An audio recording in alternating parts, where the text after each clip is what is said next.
Good evening, everybody, and welcome to What Do You Hunt? This is going to be an amazing show, particularly because I have now hit the go live button. That's right, I did not hit the go live button, and we have been chattering on for the last 5 minutes by ourselves, off camera, basically. So, my apologies for that. My apologies for being late and for not being on time. We are short a guest right now, so we've been trying to make up a little bit of time to let him get himself on camera. But we're going to talk about a few things while we wait for him. First off, I want to say thank you to our previous guest, the Pressable Defects. Matt and Guy Forge were on a couple weeks back and talking about their hunting habits and what they like to go for. We unfortunately did not have the Butcher, and we'll try to get him on an upcoming show because I still would really like to have him on as a guest because I think he would have a lot of interesting commentary on his hunting habits and his approach to his collecting. I was recently tagged in a tag video, a top 10 first appearances video, and that was by Longbox Love Affair via Alex the Comic Hoarder. So look for that video coming up Saturday morning. I'll be showing off my top 10 first appearances in some fashion or another. I've got a lot of first appearances. I just don't know exactly which ones I want to do, and we always show off our top tier books, and that just doesn't really, interest anybody to see the same books over all the time. So I'll come up with something different and interesting. But for tonight, and for your viewing pleasure, we have some legends of the YouTube community. I'm going to kick things off. We've got Anthony, ReaperTate728. Say hello, Anthony. How are you? Hello. How's everybody? All right, I should say hello again. I'm wearing the guest down. They're like, yeah, I've been through this already. Well, very happy to have you on the show. I know we had some scheduling conflicts from before, but glad to have you on. Yeah, thank you for having me. Absolutely. And we've got a tag team duo, one of which is here. We got half the team here. We'll get the other half in soon. But this is Mike from the Collective. How are you, Mike? I'm doing fantastic. So the legends couldn't make it, so I came instead. The legends couldn't make it, huh? Yep. Hey, I see we're live now. Awesome. We are live. Yes, it's amazing. We had a dry run rehearsal. We had a dry run, and we're doing our best to do the exact same thing over again. Exacting detail, as Unruly says. Yes, exacting detail. We got a couple of people in the audience watching. That's fantastic, and we're gonna keep trucking on here. We're gonna wait for Patrick from the channel Luther Manning, and that's the other half of the duo. I'm sure you guys have noticed. Now we were discussing briefly. Anthony recently purchased some books from Mike. Yeah. Whatever. Strawberry shortcake. Yeah. Strawberry shortcake. Yeah, I can see that. Yeah. I'm glad I got to that book before anybody else did. Yeah. Having the inside track is very helpful. Yeah, and speaking of inside tracks, Mike, we're going to have a conversation after the show, right? Oh, excellent. Yes. You just got some things in that haven't quite gone prime time yet. Wink, wink, nudge, nudge. Yep. Yeah. Say no more. Say no more. You got it. But okay. So what book did you get, Anthony? Oh, well, I got a couple of Vault of Horrors from Mike. I'm trying to complete my Vault of Horror collection, as I did last year with Tales from the Crypt and my X-Men Silver Age collection. So this year it's going to be Vault of Horror, and I'm 5 books short. And Mike helped me out with two really good ones. So, fantastic. So now are you 3 books short now, or 5 books short after the 2? I should have said I was 7 books short. Now I'm 5 books short with Mike's help. So now, are any of those like major Vault of Horror books? What do you think, Mike? Yeah, the first few are, because you're counting the 1950-51 issues, correct? Yeah. So what? There's 3 with issue. I'm going to say 17, 18, 19. Or am I way off on those? I have 17. Yeah. I need 18, 19, 20. Mm-hmm. You sold me the 15 and the 31. Would you say that those two? Which one of those would you say is major, if any? I wouldn't say. I mean, they're all pretty tough books to find and grade. Really, the hard ones I've always found are the first run, the first few issues of all of those series before they renumbered. Yeah. Those prices just jump dramatically when you go back. Now, when you say before they renumbered, you talking War Against Crime? No, I'm talking about the first few issues. You know how they have the 50-51 run. Oh yeah, and they renumbered 12, 13, 14. Yeah, yes, exactly. Which are technically the first issue, second issue, and so on. Yeah. Okay, yeah. So when they renumbered from a previous series, or no, they didn't really renumber. They continued the numbering, but changed the title. Exactly. Yep. Gotcha. Yeah. And that's what I was like. I'm like, I thought they just changed the title. I don't remember them changing the numbering. And I don't know if this doesn't happen. The Fear, though. Yes, originally, yeah. So, have you ever found this to happen, Anthony? You're looking for like any of those EC series issues, and somebody has mispriced the issue because they see it as say issue number 17, but technically it's issue number 1. Oh, geez. Have you ever seen that? It's very rare. I haven't. No. Okay. So, great example is years ago I bought a Showcase number 10, which is actually Lois Lane's first or second appearance. Number 9 was her first appearance. Somebody had sold it as a Lois Lane 10. So they were off. Just like Brave and the Bold 28. I've seen that sold as Justice League 28. Oh, wow. Yeah, because of the large the large font. The large headlining on there. Exactly. Yeah. I still see that in some cases, like mostly it's in filing, but I don't necessarily see the prices incorrectly, unfortunately. Yeah. So pro tip, you can do it now, but it was better in the old days. eBay, you can search for like Lois Lane 9, Lois Lane 10, Justice League 28, 29. You would sometimes find their original run in Brave and the Bold or in Showcase. I've seen Adam Strange 17, which is actually Showcase 17, and the prices are wildly different on those. Well, I'm after that Showcase 17, so I'm gonna have to try that trick out. I got to get that book this year. It's nothing. It's something nobody's going after, and I can totally see that as a property that DC would put into like a TV show on HBO Max or something like that, right? Because it's got that opportunity, where it's it doesn't have to connect to anything, and that's that's kind of like my reasoning on DC stuff right now. It's buy the stuff that doesn't have interconnecting tissue, right? That's the meat to go after because that's what they're likely to turn into another property, right? Nobody saw Peacemaker being part of the Suicide Squad before it was announced, right? Yeah, or Guardians. Yeah. The Guardians of the Galaxy is another prime suspect because who would have thought, right? That's like the lowbrow aspect of the Marvel superheroes. But I don't know. Maybe we'll wind up getting a Metamorpho cartoon because they can't really do that. That would awesome. be way too much money in the budget for special effects. Ragman. They tried that on TV, and I'm like, nah. Bad attempt.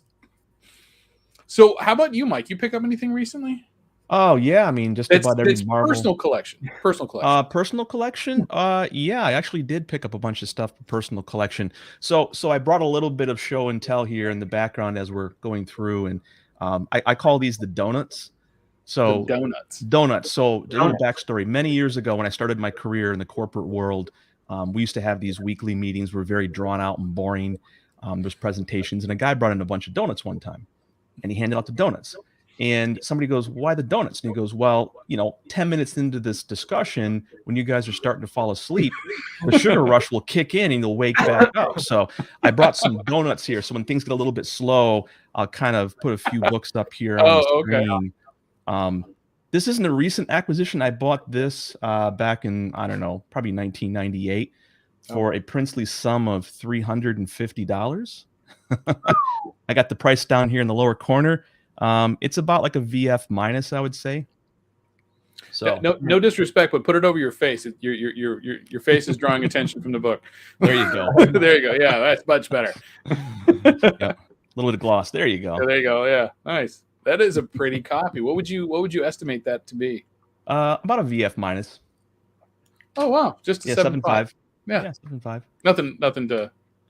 Nothing to write home about, right? Nah. I remember haggling over it. It's actually, I can't think. He was a big time dealer. I think he's still around, and He was haggling over the price for a few minutes. He had $400, and I'm like, nobody wants this book. Would you do $350? And finally, he came down to $350. So I was happy. And how long ago was that? Like 97. 97. Yeah. I mean, in more recent days, I got a bunch of these things here. I just got this book this week. Oh, nice. Wow. So, yeah, that's the right grade for that book. Pick this up this week. And, that kind of goes along well with the copy I got 2 weeks ago. So not too shabby. I got these super cheap, by the way. It's relatively speaking. So, yes, that's the question that I think everybody has is why in God's name would you buy that top of market? Right. And I didn't. I got those for about 35% off of GPA. Well, and that was before the show came out, like the day before the show came out. But, I mean, we're still cresting. So are you intending to sell those, resell those later or now? I'm sure we'll get into this more in detail, but eventually, yeah. Those are like, kind of like near term. My opinion is books like that, Hulk 181, those are the gold standard. Those things will never bottom out. Before, Hulk 181 or 32 World by Night goes down to, nil, you'll see other books plummet way, way before that. Sure. I'm not expecting it to go down hard, but because there's a reasoning that you wouldn't want to buy, like somebody who's a savvy buyer like yourself who has been at this game for quite some time wouldn't want to buy a book at the top of market, even if you got it below market, right. value. I mean, if you're paying top of market prices from 5 years ago. Even at 35% off, but still, it now wouldn't now be a bad time to buy that book, or is it? There's just more surplus now. Yeah. So now it's a good time. I would say now is not a good time. This is one of those books you buy and hold right now. I mean, it's definitely kind of reached its peak. The question is, will it continue to slowly climb? Will it flatten? Will it decline? Will it just explode? I feel that it's a book's going to probably just stay kind of like in that mediocre, slowly up, down, a little bit of undulation. But you can't go wrong with high grade. You never can go wrong with high grade. No, that is also true. Yeah, you can't go wrong with high grade. Yeah, those are certainly high grade. Yeah, absolutely. Wow. Sorry, a little bit of shock there. I mean, because just finding those books that high grade. I mean, it's a Bronze Age book, right? And you should be able to find it in high grade, but. 9 times out of 10, every time I see that book, it is trashed, and people want a grip of cash for it. Yeah, exactly. Yeah, it is just it's a tough buy for me to spend a couple of G's on a low grade copy of a Bronze Age book. But I should be able to get this just fine in a higher grade, and then raw for that matter. And then next year, you're kicking yourself for not just biting the bullet and buying it. How many times have you ever said, I'm going to wait and buy this book in a year because it's going to be cheaper. Definitely going to be cheaper. Never. That's the struggle I'm having right now with Fantastic Four. It's like those first 4 issues are what I'm missing now, and I'm like, do I go after it now? It's really kind of on the peak, but is it on the peak? Right? Like is it going to go up again a whole nother level once we get real news about casting decisions? Which I think some of that's actually going to come with this Doctor Strange film. I think they're going to tease a little bit of that. At least kind of finally give us who they cast for Reed Richards. There's somebody that appears in the movie. So. Did somebody see an advanced screening? We'll talk after. Wait, did you get an advanced screening again, Mike? I know a guy that knows a guy. So. You know a guy that knows a guy. Yeah, it's always good. There's always somebody that knows something around here. I'll do some name dropping afterwards. Are you going to text me that answer? No, we'll talk about it in the after show. Yeah. You hear that, people? The after party's where it's at, and you ain't going to be there. So you don't have a green room pass. This is well, I have a question I want to say for when Patrick gets here. So let's just go through some of the other ones. So Anthony, you mentioned that this year your hunting goal is you're going after Vault of Horror, and I'm sorry, what was the other one? Well, I'm going to try to clean up my Amazing Spider-Man issue 1 through 20 run. Like upgrading, right? No, just adding into adding the ones that I'm missing as much as. You're missing some in there, huh? A couple, yeah. But I do want to finish a Vault of Horror, which I'm hoping I'm able to. It's trying to finish something like that though. It's very difficult Not necessarily because of the price. The prices, although that can make it difficult. Definitely can. Just finding it. Just finding issue 19 or just finding issue 14. Just finding one of those is just so frustrating. It just takes so long to find the right copy. And that's the hard part. When it comes to Amazing Spider-Man, on any day of the week, I could get Amazing Spider-Man 7 if I want to. That's true. You want to pay this amount of dollars for it, then you pay it. You got it. If I'm looking for a Vault of Horror 19, I'm like, okay, I have the money. Well, where's the book? Yeah, I've played Advanced Scout for you many a times on some of those EC books as I go around the convention circuit just looking, hoping to find a copy because they are exceedingly hard to find. They are. Especially the annuals. God, those annuals are tough. I'm still trying to find a decent shaped copy of a Vampirella annual. I mean, that book is tough to find. Which one do you want? Mike has them all. You mean which grade do I want it in, or which annual? Because there's only one annual. Yeah. I got a few. Yep. That's why it's called the Collective. Yeah. Collective. Yeah. He assimilates collections. Yes. He's like the board. Yeah. He goes around, he sticks those needles in you, and then he has all the knowledge that you have. Look at that. Yeah. He's assimilated. You're going to save that for when the things got low, right? Donuts.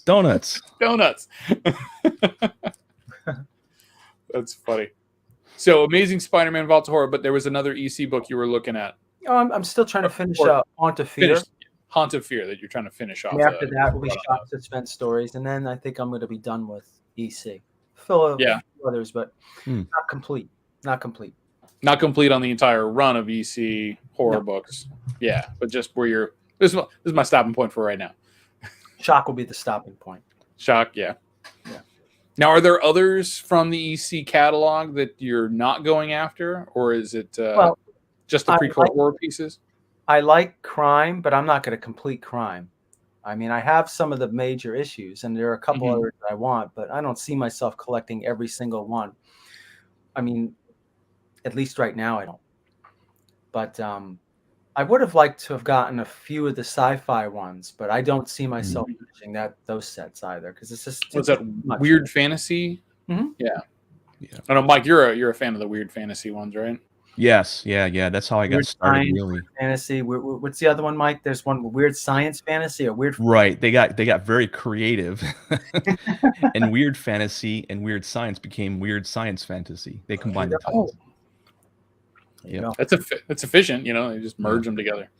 They did go out with a bang though. That last issue, the Frazetta one, the black cover with the cavemen is tough to get in high grade and that's one I'd want to get. It's expensive. Yeah. In general, or expensive in high grade? In general, yeah. I mean, most of those issues, the last issue, like the last Tales from the Crypt, for example. Yeah. When they were kind of waning there before they were, getting all the code stuff, the pre-code books off the print runs. Yeah, they were low print. They were very hard to find just in general. And that Frazetta cover especially is a black cover. I've seen a few copies here and there, and they're usually way under 6.0s. Yeah. Here's a nice one. Yeah, the last issue, Tales from the Crypt. Yep. This was 46. An upgrade I made, I think, 2 years ago. But this is the last one that Mike is trying to get this straight. It's a werewolf cover, right? Yeah. That is nice. They have a couple of werewolf covers. And that's the Frazetta? I think this is a good one. Jack Davis cover. The best one though, out of the werewolf covers, but it's a pretty good book. It's a really nice copy because of the black. It's the first time Tales from the Crypt had the background black. They usually had red, or they had maybe a blue, but they had all black, and it makes it for a very nice, beautiful cover. But yeah, it's harder to find, and this was an upgrade. Oh yeah, dark covers. Yeah, over time. Yeah, definitely rough. But Mike, I have a question. Sure. Would you say that now EC, EC's always been pretty expensive and pretty hard to find. But would you say that now that people have been starting to pay attention to pre-code horror, the ECs have been going up like crazy when it comes to price? Are they becoming even harder to find? Largely because of this. Seems to be there's interest in other pre-code horror titles, which in my opinion, although they have some pretty provocative covers, the artwork is not very consistent. Right. I mean, artwork is all over the place, especially Tales from the Crypt. I mean, there's really eye-popping issues with Johnny Craig and, a few of the Al Feldstein covers. And then they have just plain, interesting look. I'm thinking of the one where I never was a fan of this cover. The vampire in the back of the taxi cab, the car. Oh yeah, that's a 36, I think. Yeah, things like that are kind of creepy, but there's nothing like real visceral. But to answer your question, ECs were always plentiful and they were always cheap. I bought this EC book here for $40. $40? $40. Yep, got it from A1 Comics. Brian Pete sold it to me for $40. Was that in 82? No. Mike? This was in the Chicago. Yeah, here we go. This was the Chicago Comic-Con 1998. And I walked up to Brian's booth, A1 Comics, and he had $40. It's about a 6.0. So this one was very elusive for many, many years. So your question, Anthony, was there's two parts to it. Very easy to find EC books. Very common, up until about a decade ago. You'd go to a convention, you'd see a box of EC books because there's not hundreds of them. There's just a few dozen. And I noticed a lot of collectors would buy complete runs of ECs because it was easy to complete and finish off. So 9 times out of 10, if a dealer had a box of EC books, there were 80% of the issues were there. 22 was missing, and a few of the Tales from the Crypt, like issue 46, was usually not there. And maybe like the annuals and the first issue or two. The annual one's like ridiculous. Oh, those are ridiculously hard to find today. So, they were very common. And up until a couple of years ago, one of my advanced hunting techniques, to get to the topic here of this live stream, was I would go looking for EC books when everyone else was looking for Marvel keys. Most of those books I did in my recent unboxing, the first and the second EC unboxings, I bought those 3 or 4 years ago, like for about $100 a piece. Yeah. And I would buy like high grade copies because they languished for years and years in boxes. So easy to find, high grade, not so easy to find. And everyone's going after those high grade copies now because the population is so sparse. If you look at like GPA or Go Collect on most of those EC books in like 6, 7, 8 and higher grades, maybe there's a couple of copies that have sold. Prices vary wildly on those, very wildly. So, if you can find those in someone's box under the table, those are the boxes to go diving in. They're always out there somewhere hiding. I don't think they're out there anymore. I don't know, man. I still find them. Still find them. Like, you keep finding them and I'll keep buying them. Mm-hmm. Good deal. Fair enough. Keep tripling the price. So you take 50 for that 22 you had there? I'll make $10 on it. Sure. I love it when, you get, someone like you, when they're trying to sell something and they immediately want to know what you paid for it. What's the difference? I might have paid $40 or $50. What does that mean? You're giving me a bargain for something that's now worth thousands? No, they just want to make sure you're getting something out of them, when they try to rip you off. The biggest I guess metaphor for that was what did you pay for your Action Comics #1? 10 cents. I got it off the rack. Pure profit. It's all profit. So a buck will do it. That's fun. So I had to come up with some new questions, right? Because you guys have been out there for a little bit, right? Mm-hmm. And I didn't want to just be, throwing the same old, stuff, right? Because some of this doesn't really apply to you, to you guys as much as others. But some things I think, still kind of still play well. So we'll start with this one. When you go to a show or a store, what do you target first when you walk in the room? We'll start with Mike. That box under the table. So pro tip, I've watched your show many times, Jimmy, and the wall books catch your eye. I know collectors that say, I don't long box dive. I just go for the wall books. And absolutely, you're going to get there early, hit the books quick on the wall, and they're the ones that usually sell the fastest. But some of the best deals are those boxes underneath the dealer tables. So what I usually do is when I go to shows, I'll kind of look for stuff that's kind of in the surrounding area. A lot of the times dealers don't have room for all of their wall books. And literally, I've been at shows where there's been a box on the floor. This happened actually when I saw you at C2E2 back in 2020. I'm walking out of the show. I see a guy with a box, picks it up off the floor, and he takes a couple books out. And this is a dealer. And I saw a Spider-Man 1, I saw Fantastic Four 1, 2, 3, 4, 5. And I said, "Are you going to be selling those books?" And he goes, "Yeah, sure." And I go, "How much for the FF5?" He goes, "I don't know, 2,000." It was a 2-0. And I said, "Sold," on the way out, because he didn't have room on his wall for the books. And they just sat there. And, dealers get pretty busy.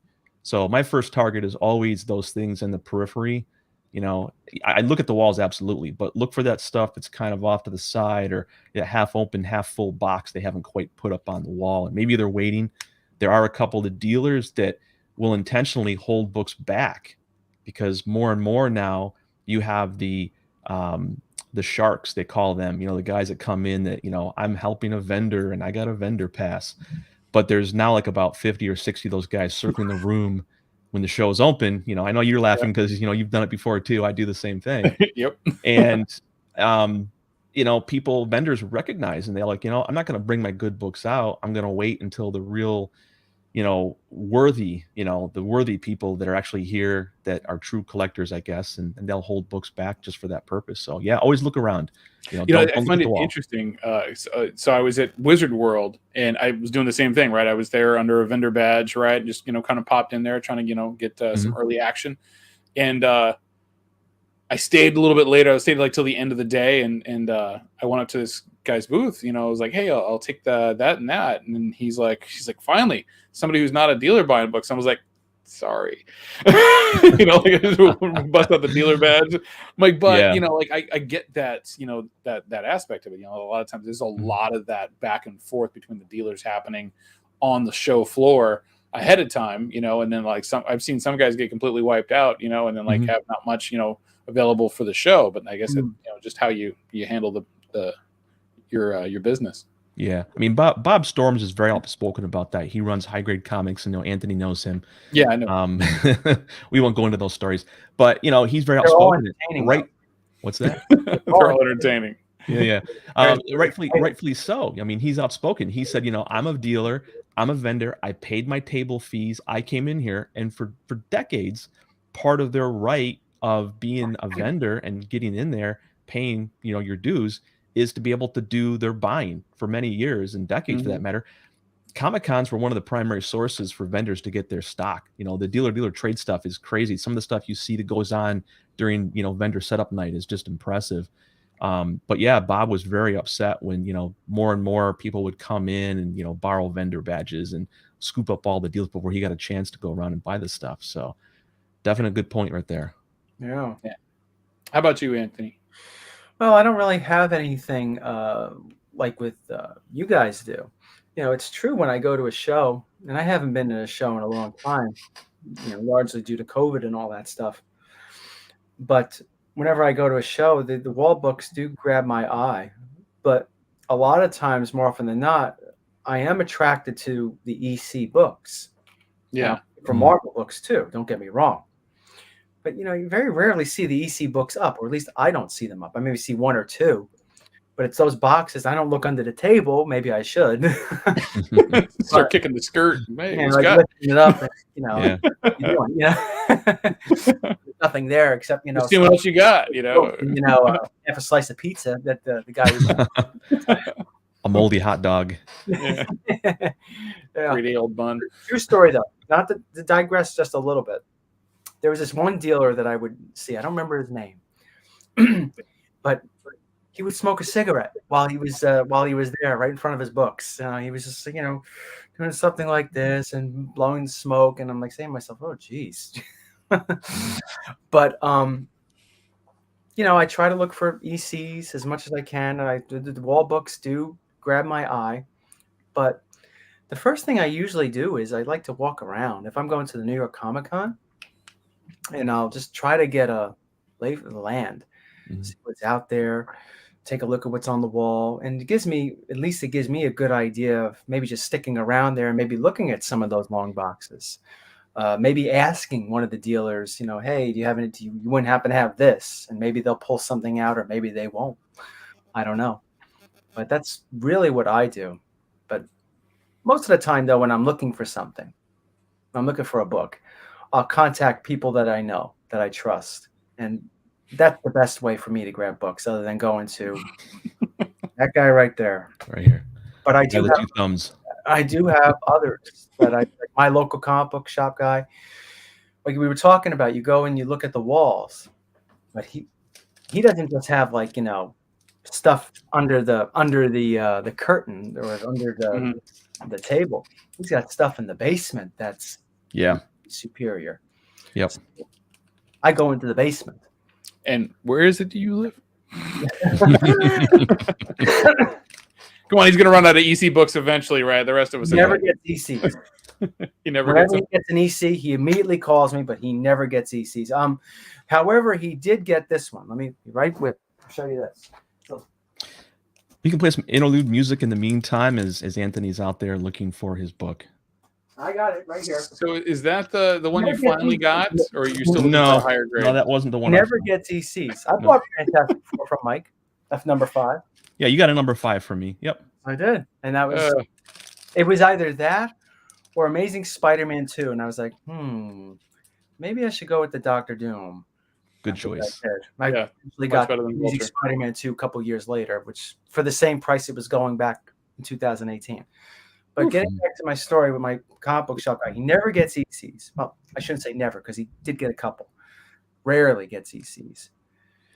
And out of the handful with some fingers left, he did get this one. Hang on. I said, I'm not leaving without it. Oh, wait, put that back up. Put that back up. So we got is that an Executioner cover? Man, that is awesome. Yeah, that's the poor man's suspense number 3. Yeah, that's right. It is.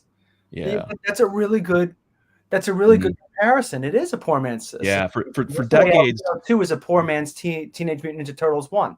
Exactly. For decades, suspense number 3 was a no-show book. I mean, it's ultra rare.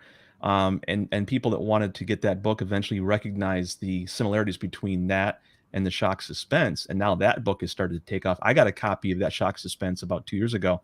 And I remember, Anthony, I sent you a text. It was a heartbreaker because it was really nice. I mean, it was probably about an 8.0. I bought it for $800, and I was really suspicious of color touch. And I tried to work with the guy that owned it. He basically said, no, I think it's original. There's no color touch. And I got frustrated. I said, fine, I'm going to return it. So I kicked myself for returning it because even with the purple label, it would have been probably about a 7. For $800, it was a fantastic deal. So yeah, it's tough.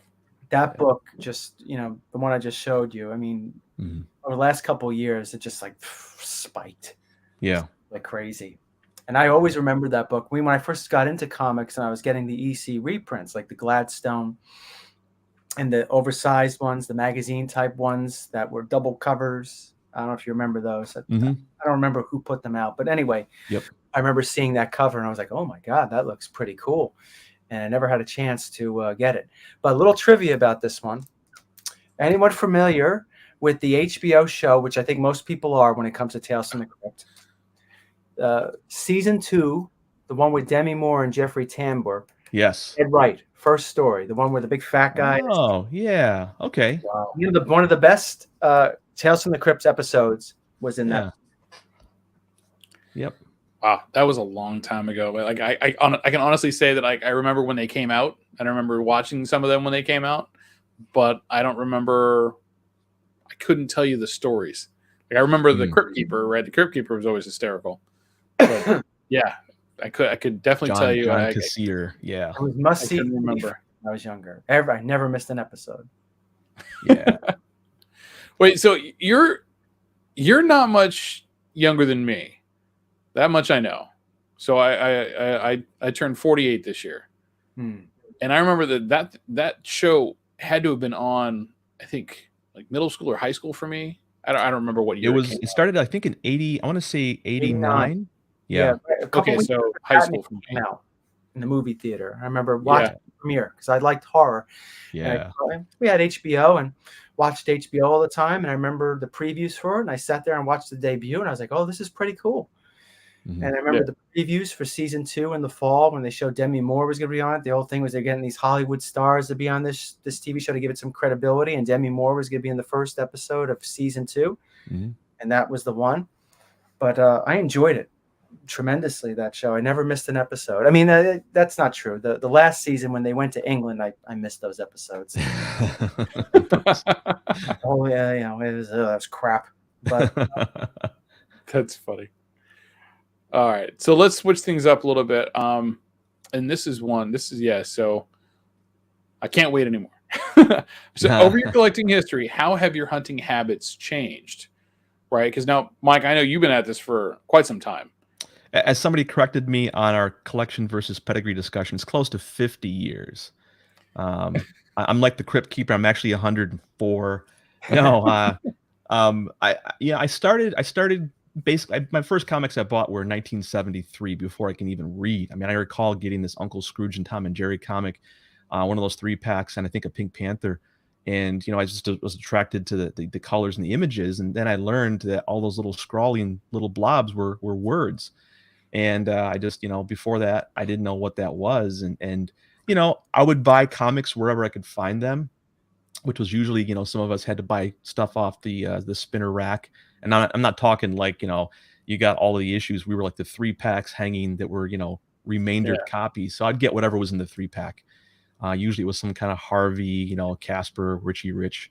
By the way, Casper, kind of stuff. by the way, as Bart Simpson says, Casper is the dead spirit of Richie Rich. Just take a look; they're both the exact same. So I would get Harvey's, some of those humor books, and eventually I get an occasional superhero. And then like when I was in 8th grade, a friend of mine brought in the Frank Miller Wolverine miniseries, and I said, yeah, I've seen these books before. I mean, I knew who like Superman was. I've heard of like the Hulk and Spider-Man, of course, and Captain America, but I'm like Wolverine. And I read them and I was just hooked because it was, the extended storyline. Because before that, I was buying all of these, 2-3 stories in a single issue.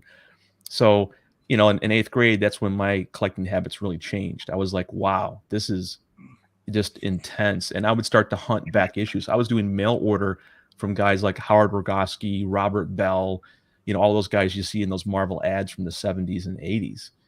And even with Rogowski in the 60s, yeah, as before a presser, my time, I see a lot of those ads.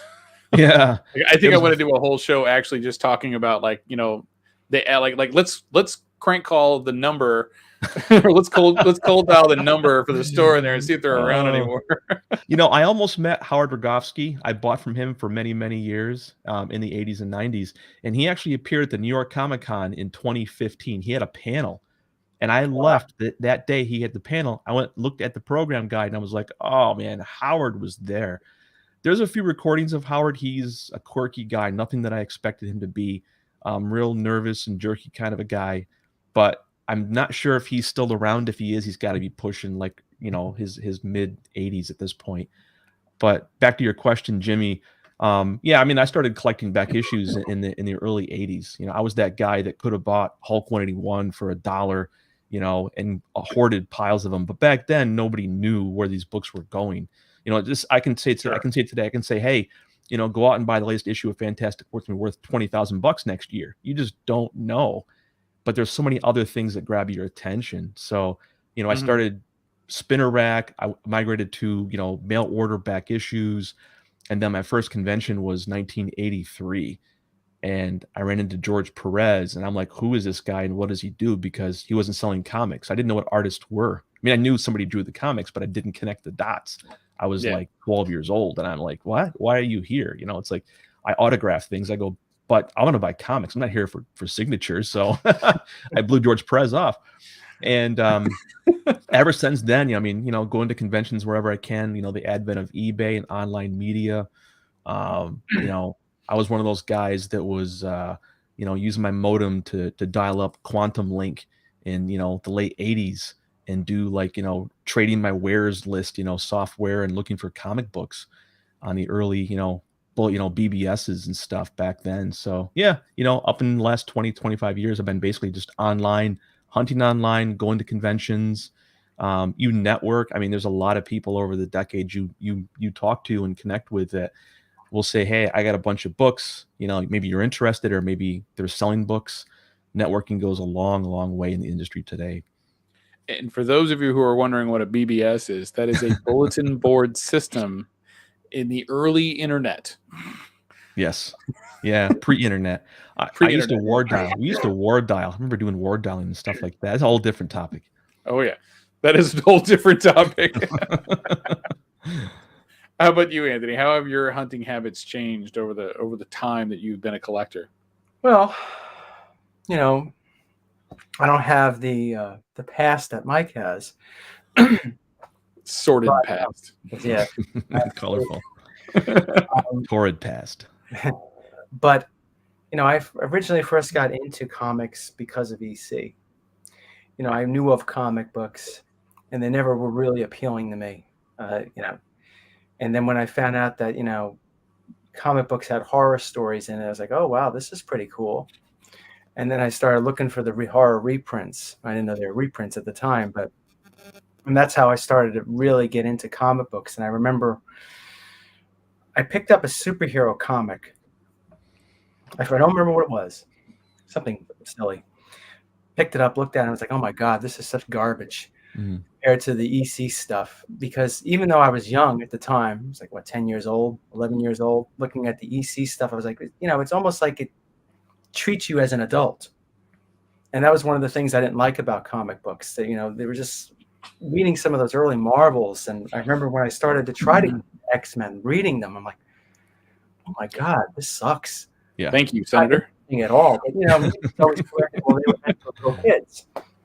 Well, yeah, I understand, but I was just coming off of just reading some EC stuff and seeing some guy rationalize why he needs to kill his best friend so he could steal his wife and then dig up the body and wear the tuxedo at the wedding. I was like, oh, this wear his skin as a second base.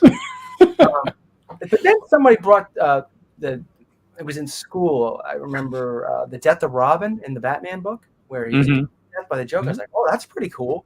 Right. It's like, oh, Robin gets killed and seeing him getting beaten with whatever it was, a wrench or a crowbar. Yeah. This is pretty cool.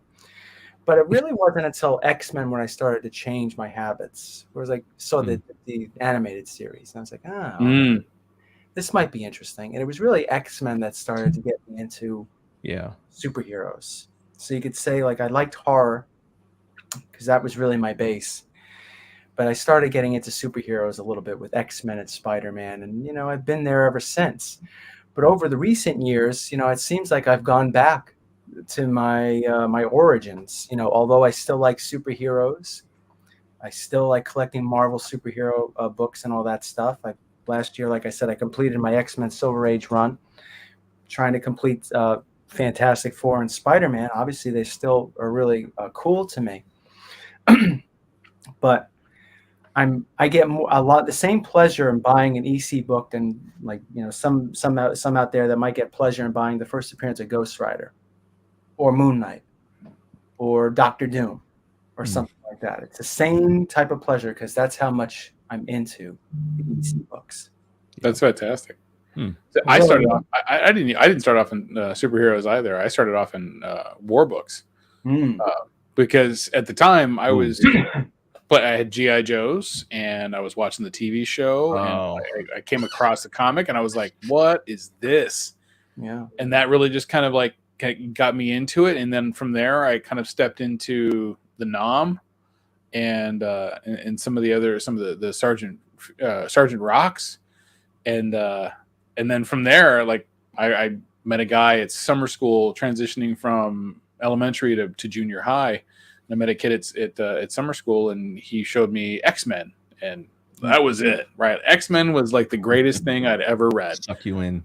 Yeah, and it was the Silvestri years too, right? It was Mutant Massacre. It was really good stuff, happening at that time. So that's my favorite. That's my favorite era of that and the John Byrne stuff, obviously, but those my more favorite eras of the X-Men books was that period of time. Yeah. True story. I just remember this, Anthony. The story Foul Play from Haunt? Yeah. So they basically, if you don't know what the Foul Play story is from the EC book, is they have at one point I think they call them ghouls, but there's these guys that basically dismember some corpses and they make a baseball field. So the diamond is a bunch of intestines, and the bat is a leg. I think is the head the baseball? I think forget. I haven't read that story in a while, but I think there's a very graphic panel or two where they show these entrails strewn about on a baseball field with these, so-called ghouls, these weird, they're not like really undead, but they're just these creepy guys playing baseball with corpse parts. And that was one of those Senate hearings where, Bill Gaines had to get up and the Senate said, so can you describe what this scene is? And what are these baseball equipment components made of? And, he had to explain that. But anyway, I had those panels on the inside of my locker door in high school because I thought it was super cool and gory to have those EC comics. People used to walk over and, everyone else had like pinups or, Teen Beat magazine, someone like Keith Garrett or whatever hanging up on their locker. I had EC comic, graphic, gory, decapitated body parts. And back when I was buying those Harvey comics, my early days when all I can find were Harvey comics, what was also plentiful were the Warren magazines, the Vampire, Tales of Terror, and you would go over where the adult magazines were. Right next to them were those Warren magazines with like these real graphic, women that were vampires being impaled and beheaded and dissolved in acid. It was the Vampirella, they did Vampirella also, Warren did. But I was drawn to those when I was like 6 or 7 years old, and the Russ Cochran reprints, when I found those, it was all over. So in one hand, I had Richie Rich. The other hand, I had like, Vampirella comics, and I just loved them both. Let me tell you a quick story. What age you were when that changed. Let me tell you a story that I never shared on my channel. When I was in 8th grade, every year we had to do some writing. You had to write and submit it to the... Oh, no, you didn't. Yes, I did. I wrote a story almost like a continuation of Cryptoterra 18, The Living Corpse. Mm-hmm. I love that story. Yeah. About that warm. I'm sure your English teacher loved it too. Oh, I'll tell you. I submitted something to that effect. She sent it to the what do you call it? The school counselor. And then the school counselor wanted to see me in his office, and he's reading the story in front of me. I remember he had his glasses on like this and his big ass nose. And there's some concern about this. Oh my God. What made you want to write this? And I forget in verbatim what I said, and he's reading it. And there was a funny scene I put in it, about a murder, and he's looking over, and he starts laughing as he's reading it. And then he sent me back to my classroom. And the teacher, my 8th grade teacher, she was such a bitch. Not just because she picked on me, she picked on anybody. If you had a speech impediment, she picked on you. My friend had a speech impediment. She embarrassed him in front of class because he couldn't speak Mediterranean, all that stuff. But she's, cleaning her glasses. She's like, oh, so did he speak to you? And, I said, yes. And said, what did he say? And I just repeated what he said to me. I said, he said, I can't discuss that with anybody. But but then one time that happened, I wrote my sequel. I forget what I called it, but that's awesome. You remember the story, Cryptoterra 18, where the guy, he kept seeing the guy come back to life. And he's losing his mind. Worked at the morgue, and I was like, oh well. I continued on with it. But the guy working at the morgue and living corpses there after him and all that stuff. That's awesome. So I saw Maurice in the chat said yes, that foul play story that did have a guy's head as a baseball and one eye was hanging out of the socket. If it's getting cracked with a leg, you might you wouldn't be surprised it's going to lose some pieces. Yeah. Unless it comes around with the mouth open on it, right? And just takes a big chomp on the leg. Yeah. That won't work out at all. Nope. Look at this donut. Oh, another donut. Too many donuts. You get It's a pretty donut. Yeah. Wait. Oh, wait, no, throw it back up. I got it. Oh, there you go. Damn, beautiful. Absolutely stunning. Yeah. I love donuts too, man. Everybody loves donuts. Okay, so let's lob this one at you guys. Where do you find you do the most buying? LCS, cons, local shows, eBay, other sites? Let Anthony kick that one away. I would definitely say eBay And my local comic book shop is a second to that. Yeah. Without question, eBay, and I even throw with eBay like other online sites. Mm-hmm. Whether I'm buying from Mike or other people like Super World or Bob Storms and other people, I do think eBay tops the list. But with my local comic book shop coming in a second, because like I said, I talked to him. Do you have this? It's like, I'm pretty sure I do, and sure enough, he does. And then we work out something, and I get the books. Now, so are we talking about just like the last couple of years because of obviously pandemic reasons, or historically that's been like your go-to places? It's always since I came back to the hobby in 2013, 2014. eBay, it's pretty much been. I didn't really go to the local comic book shop until 2014, and it took me a couple of years to build a rapport with him, where I could do that and text him and let me see what he has and all that stuff. But even when I developed that rapport with him, eBay still is at the top of the list for me, at least. Fair enough. I mean, it's a global marketplace, right? It's an easy place for people who aren't even, comic sellers to really kind of be able to put that out there. So, I wish we still could get those deals like we used to. Yeah, you don't? Tell me about it. Well, I'm not up at 3:00 in the morning on a Tuesday. It's a global planet, or it's a global. Yeah, Mike, though, right, Yeah. Mike? Yeah. Well, I mean, you gotta hustle.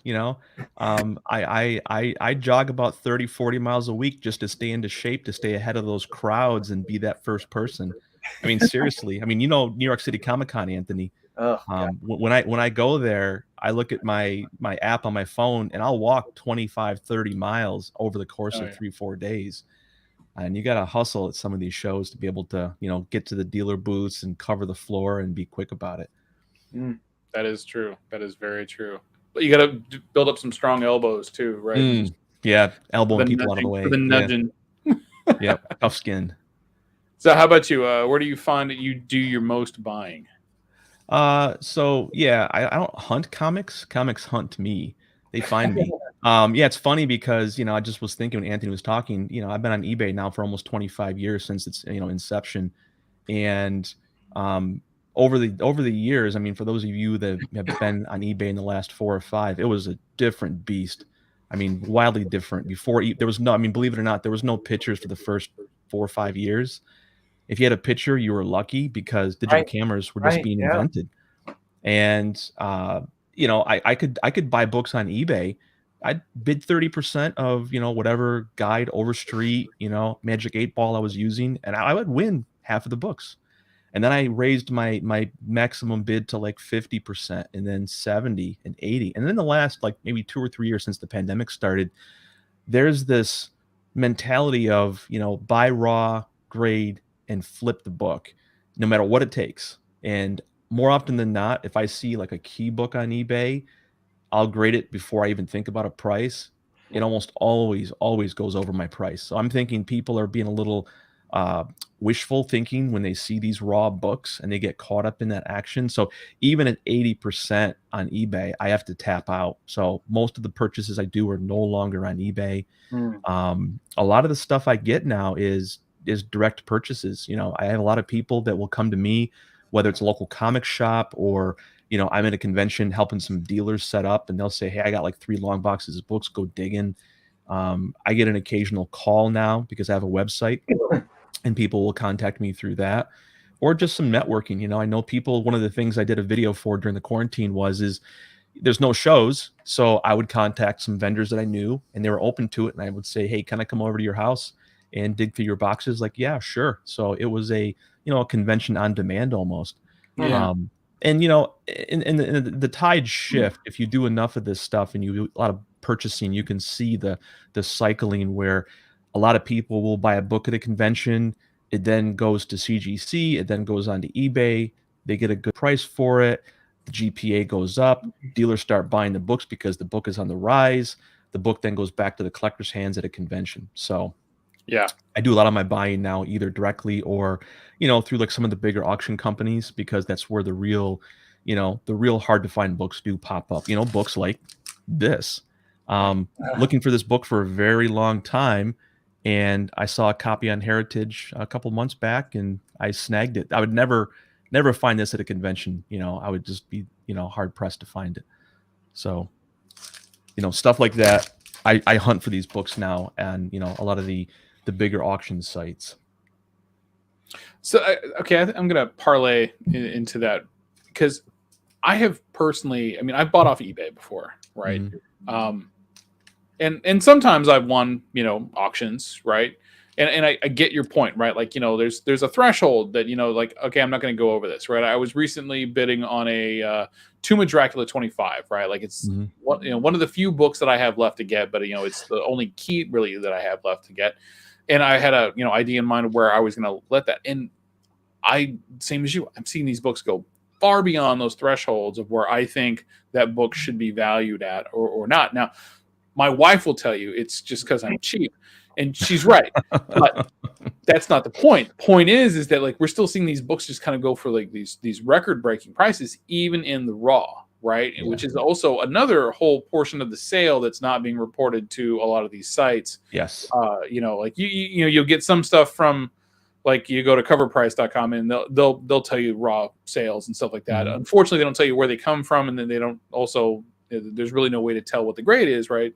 Because it's not, it's not a confirmed grade, mm-hmm. right? Yeah, from a grading company.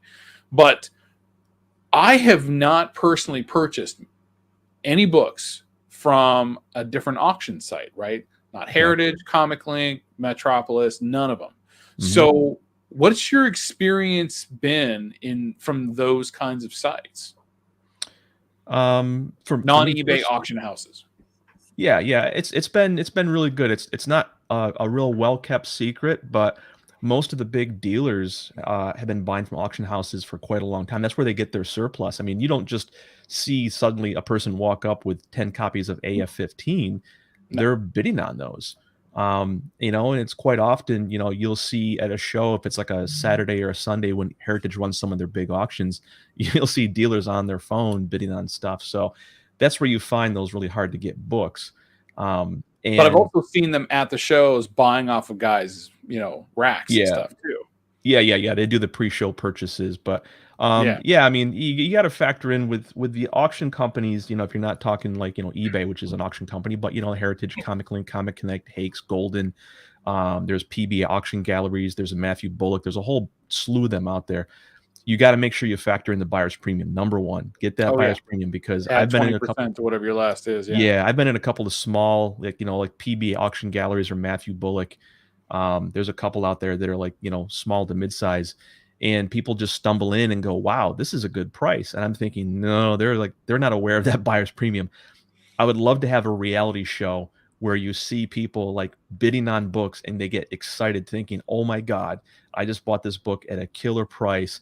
And then you drink their tears of sorrow, because when they get the bill, there's like 20% on top. And sometimes it's 25%, because I'm sitting there watching this auction going, there's no way this person is sane. There's something going on. Either they're a friend of the auction company and they're not paying the premium, or they're just clueless. Yeah. So be careful with that buyer's premium. And if you factor that in, and play that margin game, there's some decent bids, because the one bonus with the auction companies is the minimum bid increment. eBay, we're spoiled. It's usually $1. Yeah. A book will be like $1,000, and you could bump the price up by $250, and you can play that game for hours and hours. The big auction companies, it accelerates quickly. So if you get to say $500, the minimum increment is $10. So $460, $470, $480, and then all of a sudden it's $500. Then it jumps by $50. So that makes that resistance where people will say, I'm not going to go another $50. If you get it at $490, you've gotten a good price. If you don't, you jump up to $550 and go up from there. So you got to know the rules of the auction companies very well. And if you do, there's, again, the tough books you can't find anywhere else, like stuff like this. I bought this from Heritage for about, $2,000 about a year and a half ago, start of the quarantine.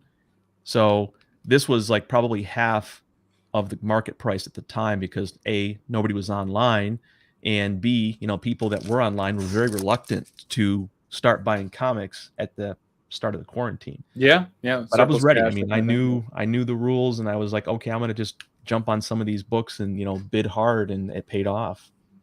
It really did for you. Yeah, absolutely. Yeah.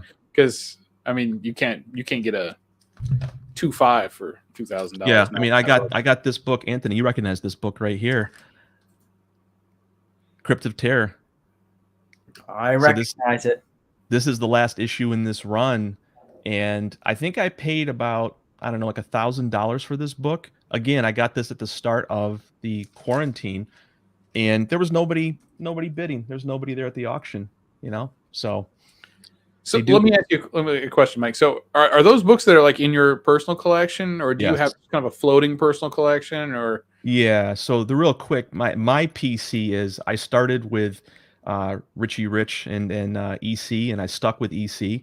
So I don't care about the Harvey stuff. Well, I guess I do. I got a couple of early issues of that stuff. I have the Promise Pedigree copy of like Sad Sack #2, for example. I like that George Baker artwork from the 50s. But yeah, so I mean, my PC basically is pre-code horror. I have quite a lot of pre-code horror books, a lot of pedigree copies of pre-code horror books. I was buying them in the 80s and 90s, and the only copies that ironically you could buy were pedigree, because they just didn't survive. They were, more than any other comic, those things were destroyed. So any ones that were around tended to be ones people had hoarded away that were pretty nice shape. And those are really disappearing quickly now. But pre-code horror, which includes EC comics, and I like a lot of the sci-fi stuff, like that Planet comic that I just showed you. I love some of those Planet comic, and from there, just 10-cent DCs. I got a massive collection of 10-cent DC books. And then in the last few years, I've gotten to the Marvels, just because they're very plentiful. They're the most common books out there, and they're always reasonably priced. If you find a copy that was a little bit expensive, just wait. There'd be a cheaper copy an hour later. But now that's totally different. So I've been focusing a lot on my Marvel books, trying to get those, and all the stuff I've shown you is my personal collection stuff. Like for years, I was looking for a copy of this, and I actually found two. First, wow. Fin Fang Foom, so Strange Tales '89, and again, this falls into that pre-hero. Let me get that reflection off there. The pre-hero. Sorry, look at the other one. There you go. Pre-hero Marvels before they had superheroes. This is the stuff that I was also collecting because it's reminiscent of the 50s Atomic Age pre-code, not quite as gory or graphic, but still hard to find and pretty cool. No, that book is incredibly hard to find. I saw one copy like in the wild once, and I bought it because I was like, I don't know when I'm ever going to see this again. And it's a 3.0. Yeah. It's a good looking 3.0. Nice. But yeah. It's just getting them. I mean, like finding 5.5s, right? I mean, that's tough, right? That book is tough to find in high grade. Yeah. Very cool. All right, so I think we're going to go last question, and then I want to get some stuff from the viewers. If there's any questions that you guys would like to ask either Anthony or Mike. I know one of the questions that's come up. Bill asked when we're going to see Anthony guest star again on an unboxing video. I don't know if you've seen the one from a couple weeks ago, but he guest starred on one where they unboxed some pre-code horror. But sorry, where was? Oh yeah. We actually have one other video. So before we answer that question you got up there, we did do the unboxing. I did a follow-up that right now is in post-production work. So we kind of do a deep dive into that Golden Age collection that I also did with Patrick. So that's coming out probably in about a week and a half. So yes, you'll see more of Anthony, myself, and Patrick on my channel, The Collective, probably in about 2 weeks. On The Collective, awesome. Glad to see some content coming out of that channel, right? Because it's been kind of dead for a while. Yeah, I've got about 20 videos in post-production. My motto is, if you're making videos, you're not buying comics. So I'm buying a lot of comics. I make videos about buying comics. I don't know what you're talking about. Yeah, All right, so we had the wrong one up. All right, so talking about goals, right? Have you made specific targeted goals in the past, and how did they turn out for you, right? Because I mean, there's there's a lot of people that like they don't make goals, right? They just kind of just flow, right? And there's other people that are like incredibly targeted. They know they specific, like I'm going after this, and only this. I'm kind of like personally, I'm kind of in the middle there, right? It's like my political views, just right down the middle there. I do make goals and I go after those goals, but opportunity buys. Right, you gotta allow for that, right? Otherwise, you miss opportunities on things that don't always come around very often. Right. So we'll start with Anthony on this one.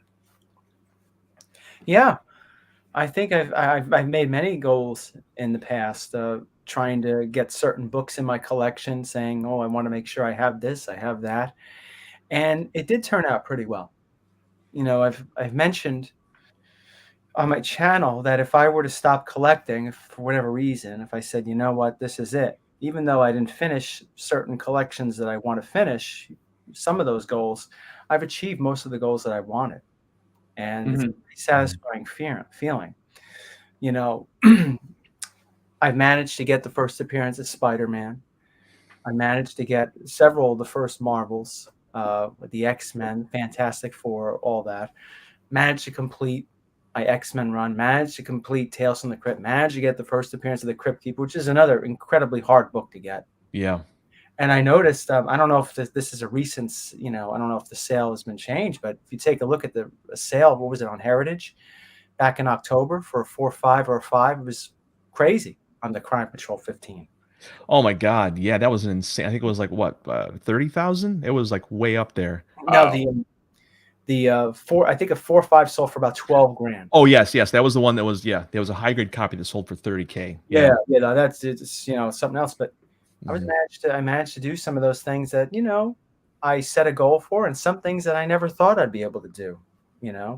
So I'm pretty happy with what I've been able to do so far, coming back to the hobby, and there's always more that you want. Well, yeah, when you have multiple hobbies like yourself, I mean, video games. I mean, buying video games now, it's $60 a hit. Yeah, sometimes more. Yeah. I recently bought Power Slave for PlayStation 1, so a little bit more. But, yeah, it's I would say that I'm pretty satisfied. I mean, like I said, there's always more to get, but I'm quite happy. Sure. Quite happy with some goals that I've been able to achieve. Fantastic. How about you, Mike? Oh, absolutely. I've had goals for 40 years in some cases. That's still elusive showcase number 4 that every time I try to take a running leap at it just kind of eludes me. But to draw kind of on your comments there, Jimmy, about opportunities and such, it's kind of like, for me, it's like a trip. You want to travel somewhere, there's a destination in mind, and along the way, in order to make it, you got to stop, get a hotel, get something to eat. There's books that I want, but in order to get to those books, I got to kind of, do some deals along the way. I can't just say, there's my grail, I got it done. You got to work your way up. And sometimes that means, flipping books, or maybe leveraging, lower grade copies like that Fantastic Four number 5. I've been working up to my grail copy, which is going to be a 6.0. So if I see a lower grade copy, I grab it, hold it. Worst case, I stop collecting, something happens, and I still have a copy of that book. So, my goals are kind of like that analogy where you're taking a destination, you're taking a trip, and along the way you have to stop, maybe eat or get a part-time job to make some money to buy some gas. You got to do something to get to that goal. If that means taking advantage of good bargains, or maybe finding stuff that you didn't really, think you're going to buy to begin with. I mean, I was looking for a Tales of Suspense 27, and I happened to see this one day, Man in the Beehive. So I saw that book today. Not I don't think specifically from you, but I saw it somewhere. But yeah, so that's funny. Very hard to find in high grade. So I got this 8.0 copy for a killer price about 2 years ago. And like I said, I'm looking for, my goal was to get Tales to Astonish, 27. And I see this Tales of Suspense 32, and I'm like, why not? This is basically, I forget where this falls time-wise, if it's just before or just after Tales to Astonish 27. It's somewhere in there, yeah. It's in essence, a prototype of the first Ant-Man. It's B-Man. But on that journey to my goals, I got definitely a handful of big books I'm looking for.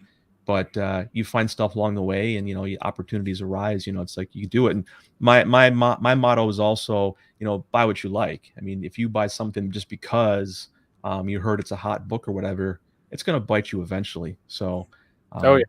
I may never get the books I want, my ultimate goals, but hey, I got some cool books along the way. Right. That's the main bit.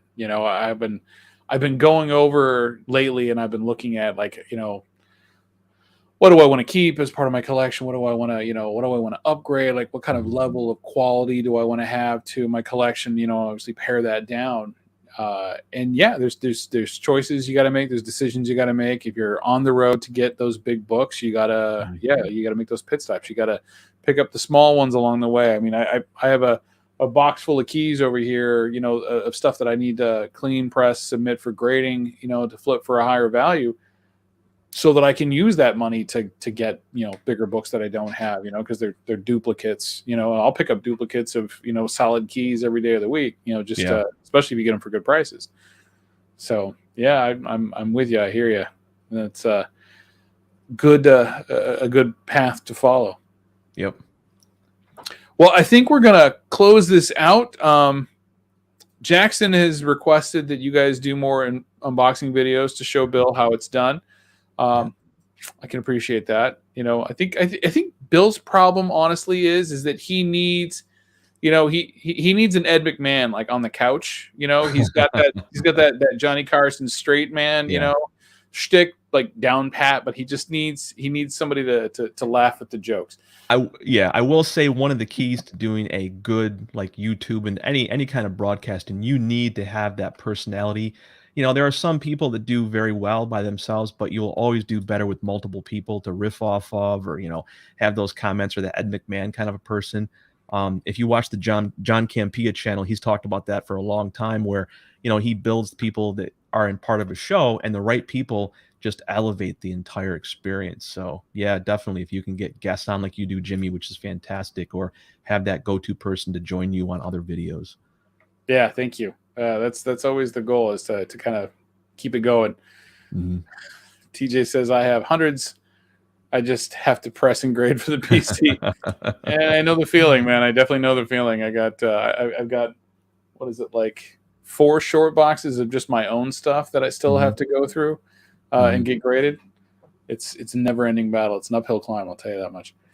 I don't grade my personal collection books. I mean, the ones that I have that are graded right now, I bought that way. But my PC stuff, like that Crime Suspense 22, it's got dimples all over the cover. I'll probably never press it or grade it. It's my PC book. I don't care. If I were to sell the book, that's when I usually grade the stuff. But yeah, I don't have that issue of I got a backlog of books to prep because they're my personal books. Those are going to stay raw. So it's one way to do it. Yep. Yeah. Everybody's got to have their. Everybody's going to collect their way. So definitely respect that. Any parting comments? Anything going on your channel, Anthony? Well, I'm going to be releasing a few more discussion videos over the next couple of weeks. I've always liked doing that. I like those videos better than just some of the what do you call it? A haul video. Direct. Hot spec of the week. Yeah.